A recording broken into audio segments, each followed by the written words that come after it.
Greetings, friends. Squancho again, here to read another chapter from Ballsfart and the Forest of Penises.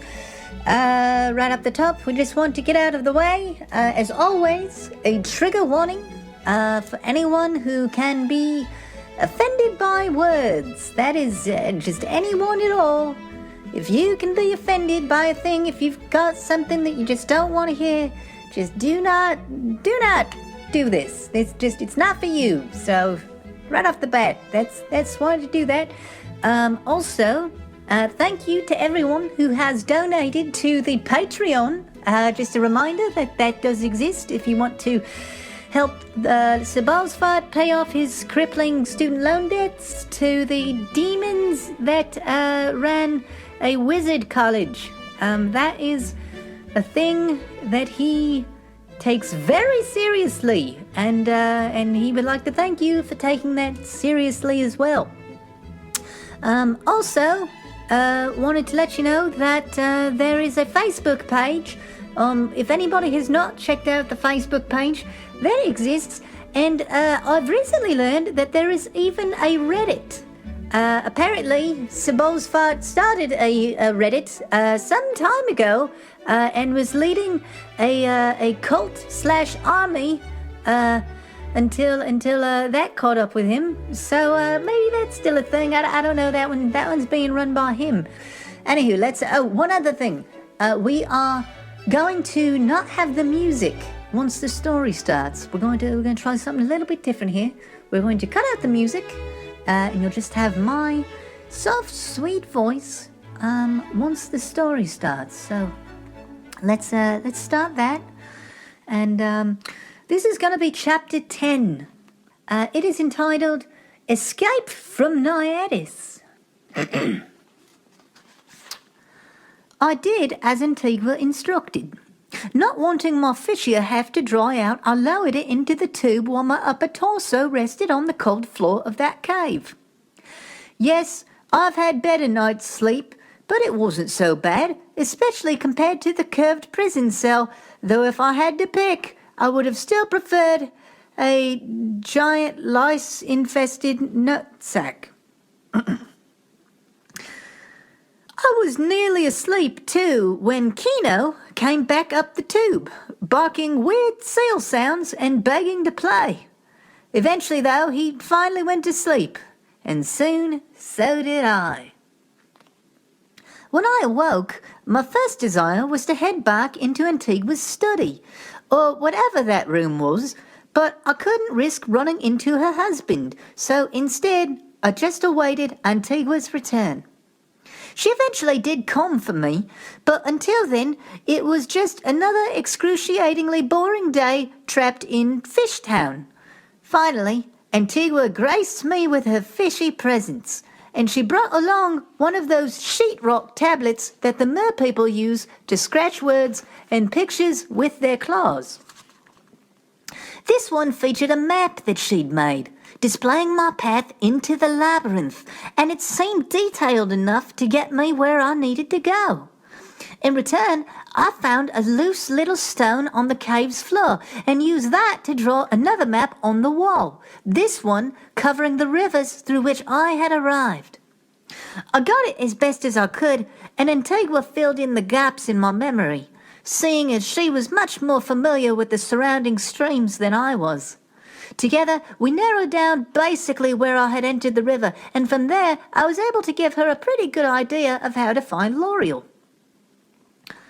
So I just tell her that I know Fartbosh, asked Antigua. No, say that you know Ballsfart. Ballsfart? No, but you know what? Yes, that'll be fine. Just find the cave that's near the big, brown, curving penis and knock softly on the door. Oh, and bring lots of gold. She likes gold. It may take her a day to prepare the spell, but I think she can pull it off. So now, back to my issue. How do I get my mitts on this magic lens? The great lance of Naiadis is located above the mantel in my father-in-law's living room. I will take you there, but you will need to pose as my servant. The old man lives alone and has poor eyesight, but he also has several servants of his own, so we'll need to be careful. No worries. I am a highly experienced thief. I shall also have my guard join us, and you can trade his spear for the lance on the wall. By the time the old Duke realizes what's going on, we should both be well on our way. Fantastic. So, when do we get started? Unfortunately, we have to wait until tomorrow for my husband to be away on business. So you'll need to continue hanging out up here. Don't worry, though. I will bring you some food. Fuck. Fuck was right. She brought me more live sea slugs, but that wasn't the issue. They're not half bad with some lemon.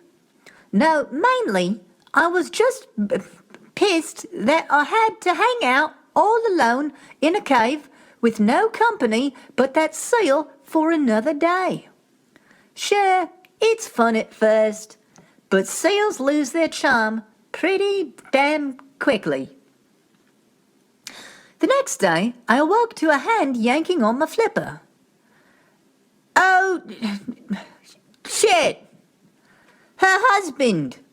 I looked down to find Antigua floating there below me, her finger over her lips. Oh, thank goodness. She slid up beside me and lifted her head from the water. My husband should be leaving any minute now, and when he does, we won't have much time. Are you ready? We must be quick. Grab your map. We snuck out the same way that I had entered, and then I took alleys and back roads through the city, arriving at last before the entrance of her father-in-law's mansion. This was an even bigger mansion than her own, and far older. Antigua's big guard tapped his spear upon the gate, and soon a young female servant came to greet us. Then Antigua and the servant said some mermaid shit, and we all swam inside. The old merman's mansion was enormous, but mostly dark and full of curious ancient decorations. We made our way through its many wide halls, coming at last to what seemed to be the largest vaulted chamber. Then, when the attending servant wasn't looking, Antigua tilted her head and twitched like she was having an aneurysm or something. It took me a second to realize that she was signaling to the mantle on the wall. Of course. I followed her gaze, which rested upon the target of today's crime, the great lance of Naiadis. Holy shit. That thing was beautiful. It was mostly narwhal horn and all covered in spiraling shark teeth. Damn, such an elegant design. And it even had one of those wobbly handle grips that just feel so good in your hand. You know what I'm talking about. No wonder everyone made such a big deal about this lance. The thing was a work of art. Antigua and her guard began following the servant to the next room, and as they passed through the door, Antigua's guard leaned his spear against the wall before winking at me. That was the signal. Time to do my shit. I grabbed the spear and floated up to the mantelpiece, resting my hands on that dope-ass lance. Ha! It wasn't even bolted down. It was just sitting there on little hooks. What a fucking idiot. I gripped its power in my soft, pruny hands and lifted it up before me. Fuck yeah. That craftsmanship, those inlays, they don't make them like this anymore. No, sir. Then, ever so gently, I set the spear into its place. Bingo! Piece of cake. Who the fuck are you? Came a dusty voice from behind me. Oh, shit. I turned to find an old man floating in a nearby doorway. And I was just as surprised to see him there as I was to hear him using conlang. Get the fuck down here with my lance, you little fuck. I panicked. This isn't your lance. I pointed to the spear. That's your lance. This is the god's spear. No, it's not, you little fucking fuck. You think I'm blind? You think I'm a blind old... Come on. Fucking idiot. Now put that back. I'm calling for the police. Is everything all right, sir? Asked the servant as she returned from the other room with Antigua and the guard, both of them mortified. Oh, shit. I double panicked. And I did the only thing that I could. I stabbed that old man right in the face. Wow. Fuck Bush! Shouted Antigua. What the fuck? I'm sorry. I shouted as I pulled the lance out from that old man's skull, bringing a large plume of blood to bloom out into the room. My gods! What have you done? Screamed the servant. So I stabbed that servant in the face too. Fatbosh, stop stabbing people in the face!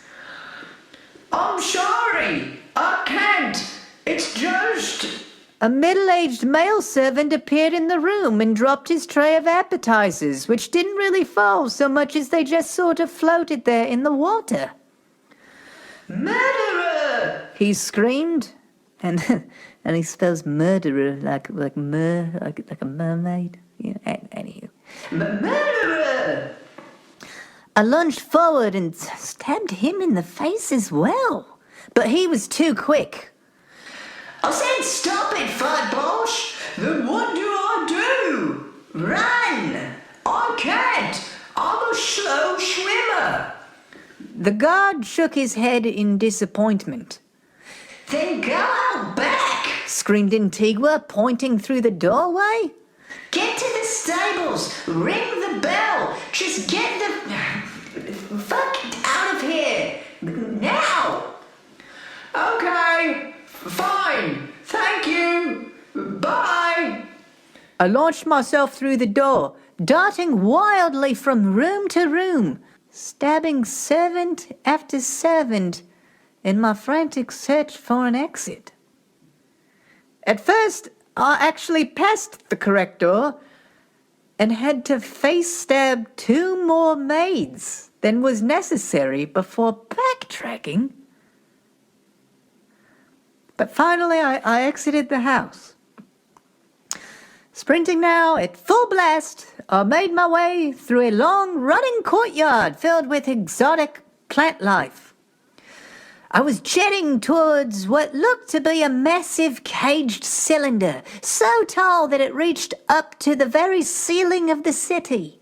This structure's rim was lined with various compartments, one including a big brass bell, and as I approached, I could hear angry enforcers moving through the house behind me. Damn, those cops were fast. I pounded on the bell with the handle of my lance. Gong! I turned around to see the officers piling out of the doors in the windows. There were probably 15 of them, and they were gaining on me. I turned back to the bell. Gong! Gong! Gong! I swam between the wide bars, which might buy me a split second, but things were looking dire. Just then, my hair swished around. I didn't see this, but I could feel it. There was something big in the water with me. Slowly, I turned away from the ensuing guards and found myself staring face to face with a giant blue orca. The creature was just floating there, wearing a goofy little merperson saddle on its back. Holy fuck. I searched around for a way to open the gate, settling on a big chain pulley to my right. As I wheeled open the enormous folding door, bright pink barbs began shooting all around me, some bouncing off the bars while others whizzed past me in long, bubbling trails. Those bastards! The guards reached the edge of the enclosure just as the door finished opening, and then each froze in terror, realizing simultaneously what was happening and just how fucked they truly were. I spanked the whale with my tail flipper. Buckle up, bitches. The orca careened like a motherfucking cannonball, barreling headlong through the guards before I could even get my lance through one of their faces. Onward it tore through the courtyard, smashing through bubble fountains and completely destroying whatever wacky deep-sea gardens that old man kept in his backyard. With unstoppable force, we then squeezed around the mansion's roof, barrel rolling between globular spires and smashing off corners as we rolled into the street. I could see more of the police arriving now, but those stupid fuckheads didn't even know what hit them. It was an orca. A fucking orca hit them. This time, I got a couple through the face with the lance. And I think the orca was so caught up in the frenzy that it even bit a couple of them in half. Yes. Together, the orca and I then hurtled violently down the road, hardly fazed by the force-filled barriers that the mer police were creating to bind us. We then smashed back up another street, trying not to kill anyone unnecessarily, but definitely not doing a very good job of that. At one point, we crashed into a beauty salon, and when we had to pull a tight turn around a bend, the orca's tail took out the whole side of a dance studio. Finally, up ahead, I could see our destination, a cylindrical gate that led out of the city. But it was too damn narrow. We would need to ram it, and hard. But even then, the orca might not be able to squeeze through the tube. Oh well, only one way to find out. I ducked down tight as we smashed through the wall, crushing the entire line of awaiting entrance. This, of course, slowed our pace quite a bit, but my hulking sea mammal didn't let me down. Unstoppably, we just kept on grinding through the room until finally we broke through the other side, bursting out from Naiadis and hurling blindly towards the outer darkness. I turned around to see the mer pricks still trailing us, their little pink barbs shooting from their stupid little wrist-mounted crossbows. But it wouldn't be enough. We already had too much distance between us, and this big blue orca seemed like it had dreamed of this day its entire life. I reached down and set my hand on the back of its head affectionately. I shall name you Not Kevin, I said to the orca. Not Kevin showed no response and simply kept spiraling forward like a torpedo. I then took a deep, watery sigh of relief. All right, time to find this labyrinth. Wait. Shit. Just then, I remembered that I had left that tablet map behind. Fucking damn it. I always do shit like this. Fine. Fuck. All right. I tried to remember what the map had said. We were definitely going in the right direction, more or less, and I could see caverns and tunnels opening up before us. Was it the second one from the bottom right or the third? I remembered that Antigua made a big deal about that. Speaking of which, I briefly wondered how she was faring through this whole ordeal. Had she and her guard used the chaos to escape? Who gives a shit? I would probably never find out anyway. I went with the third cave from the bottom right. Not Kevin slowed down as we entered that first pitch-black tunnel. Damn, I hadn't brought a light. Or had I?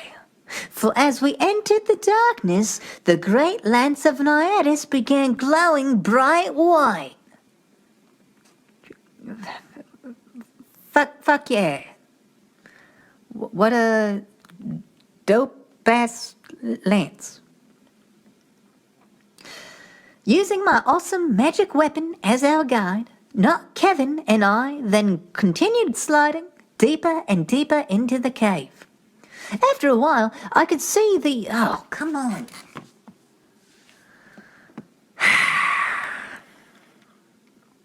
After a while, I could see the merfags just reaching the opening of the cavern far behind us. They gathered around the perimeter, but they were too scared to follow us.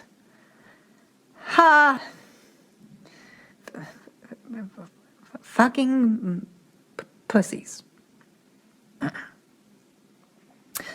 Me and Not Kevin turned left, twisting down a widening corridor, and I never saw those stupid fucking river mermaids ever again. For the most part, there weren't a lot of decisions to make in that underwater labyrinth, because there was usually only one tunnel big enough for Not Kevin to fit down, and we continued with this basic strategy for quite a while. Nothing too spooky happened for the majority of this ride. I saw some freaky glowing jellyfish, and Not Kevin got to eat a couple of these. I bet he liked that. Wait, was Not Kevin a he? Whatever, it didn't really matter. As we floated there, we also got to check out some weird underwater statues. These depicted a species that I didn't recognize, but I think they might have been leprechauns. That wouldn't make sense, though, because leprechauns are garbage people and definitely don't have any statues made in their honor. After all, Kevin was a leprechaun, and as I looked upon those statues, I remembered once again how glad I was to have seen him die. Beside the statue stood a few barnacle-covered columns and other ancient ruins, and at one point I saw a big stone wheel with a bunch of crude carvings in it. I think these depicted the local wildlife, or perhaps what used to be local wildlife before all the dicks.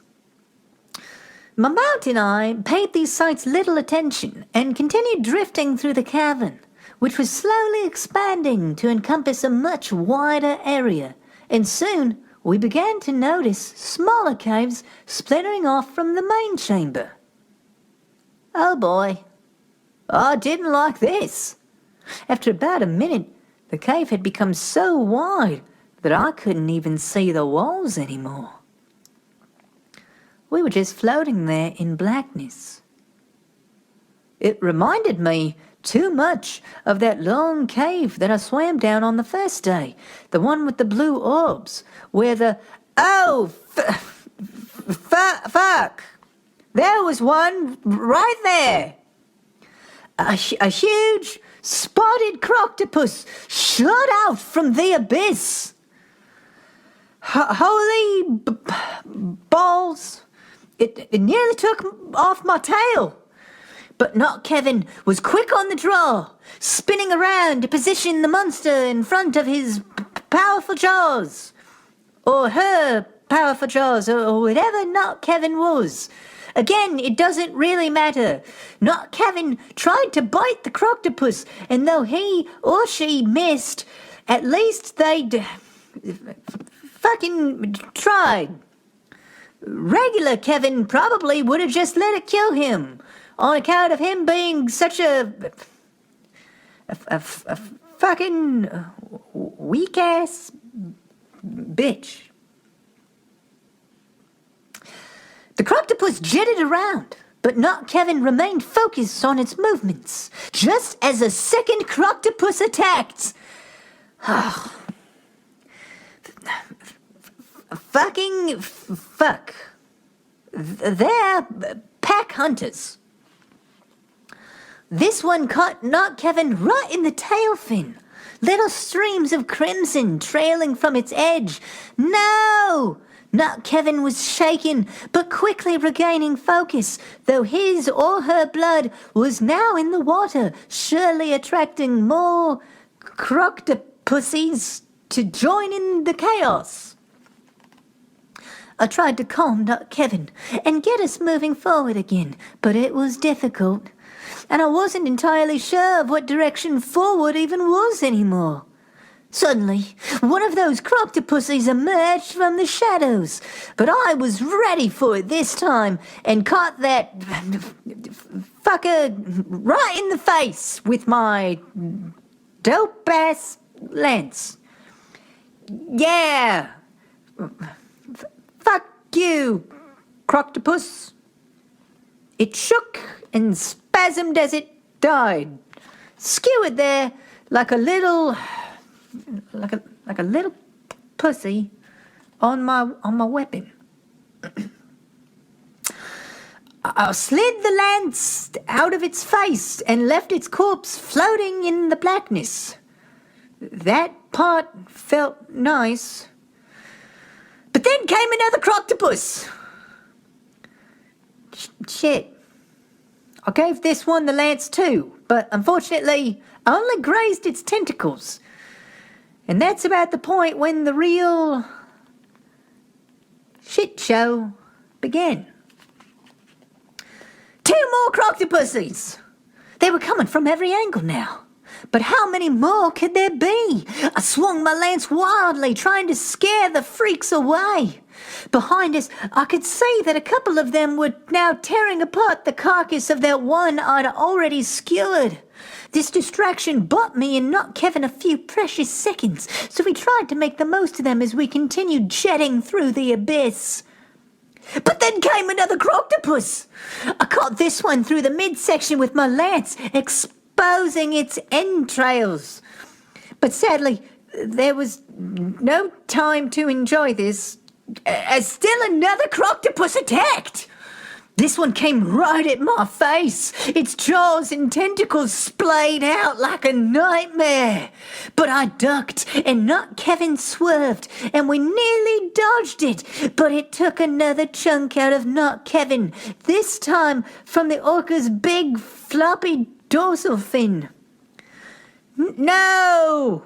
I screamed through the water. We pressed onward, 2 foggy trails of blood now streaming behind us. And that's when yet another croctopus emerged, but this time Not Kevin just bit its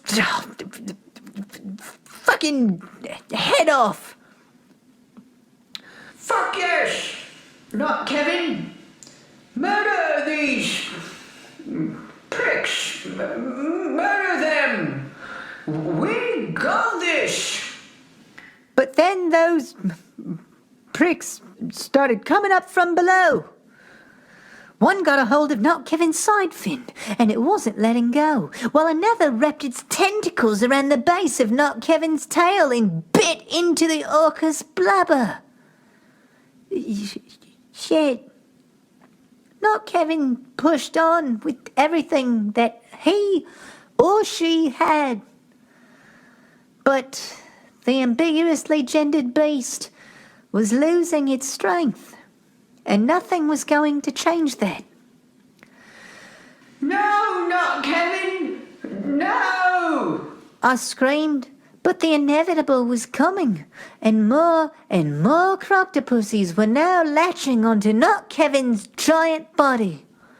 Though I thrashed and stabbed with my lance, Not Kevin could soon hardly move at all. And that's when I left the saddle, swooping around the bleeding orca, face-stabbing every one of those rotten monsters that I could. But it just wasn't enough. Even when I stabbed the last of them, I knew that Not Kevin was done for. Heartbroken, I swam up to the orca's face and looked Not Kevin right in his or her giant orca eyes. Except he wrote that wrong because he forgot to use the word her. It just says his or giant orca eyes, whatever. All right. I'm sorry, Not Kevin. You were cool as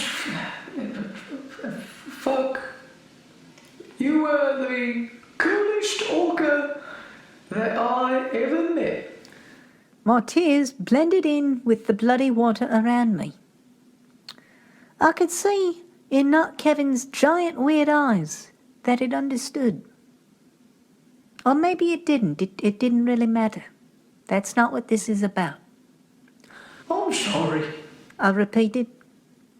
And with that, I stabbed Not Kevin with the great lance of Naiadis. Yes, that's right. I stabbed Not Kevin right in the face. And then, as I pulled the bleeding lance out from Not Kevin's skull, the orca's eyes crossed. Its mouth fell open, and I bellowed an enraged underwater scream that definitely would have echoed through the cavern had I not been underwater. I took a deep, watery breath and turned, now seething with fury, and that's when I saw them. 4 more of those stupid, chimeric pieces of shit, all coming to join the feeding frenzy. Those bastards. I didn't even wait for them to meet me. I just swam at full speed and in a blur of blinding rage stabbed each and every one of them, one after the other, right through their awful, stupid, fucking faces. In my delirious hatred, I never even stopped moving. I just kept swimming and stabbing, emotionally broken, but completely determined. and as I stabbed the fourth one, I could feel another behind me, careening through the void, a visage of horror. But it was too slow. I lanced that fucking bastard's face, just like all the rest. 5 more of those fucks then emerged from the darkness, and I screamed as each of their faces exploded in the watery dark, their blood swirling all around me. I breathed in this blood in huge, hysterical gulps, for I wanted to taste it and then flush it through my rib slits. In the end, I don't know how long it was before I finally made it to the other side of that accursed cavern, or how many croctopussies I ultimately slaughtered along the way. I assume that I originally hit a wall or something and had to move along it until I finally found the exit, but I honestly don't remember. I was too focused, too driven. And by the time my memory returned, there were no more croctopussies to be found, and it felt not at all unreasonable to believe that I had eradicated that entire bullshit species. The last mile or so of tunnel was quiet, and it was lonely. But I was no longer afraid. I had seen the power of the great lance of Naiadis. I had seen that it could stab through any face that there was. And soon I would use it to stab through Rapefist's face as well. Finally, after ascending a long ramped fissure, I could see the flat, wobbling surface of the water above me. The time had finally come to leave the sea and return to dry land. I emerged from the depths and beheld the entrance of a long, dark cave. Wow. Okay, well, real quick. Maybe I'm going insane, but I think that was almost an interesting chapter. I'll be honest. There was a lot. It was extremely violent. But I kind of got into it, and wow, I mean, there was some blatant homophobia. But other than that, other than that, and other than all of the other, I guess I'm just getting used to it. God, all right. Well, you know what? I take it all back. It's still the same as it was, which means that it's the greatest story ever told, and I cannot wait to read yet another chapter from this landmark novel. So, all right, gives the Ballsfart money or whatever. It doesn't matter to me, to be honest. It's his thing. Buy the book. It's pretty neat.